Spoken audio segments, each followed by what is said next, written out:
अस्सलाम वालेकुम। आज बन रही थी मैंगो डिलाइट क्योंकि आजकल गर्मियों का मौसम है और आम आ चुके हैं, कुछ आ रहे हैं, पके आम भी हैं, कच्चे भी हैं, राइप्ड जिसको बोलते हैं। हमने 2 पके हुए आम लिए यानी कि जो येलो होते हैं, और 2 हमने कच्चे लिए जो कि ग्रीन होते हैं।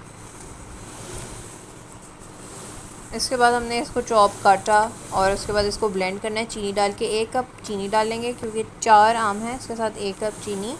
और फिर इसको ब्लेंड करेंगे। अगर ये ब्लेंड ना हो तो थोड़ा सा पानी ऐड कर लीजिएगा। ब्लेंड करने के बाद हम इसमें बहुत सारी बर्फ़ डालेंगे, जैसे स्लश होता है इस तरह इसमें भी ज़्यादा सी बर्फ़। उसके बाद इसको फिर से ब्लेंड करेंगे। फिर हम 2 ग्लासेस लेंगे, उसमें बर्फ़ डालेंगे और उसमें डाल के इसको सर्व करेंगे। इसको कहेंगे हम मैंगो फ्रूटी। गर्मी बहुत है, ये पी के मज़ा ही आ जाता है। डू ट्राई दिस रेसिपी, बहुत जल्दी से बनती है। Stay connected. अल्लाह हाफ़िज़।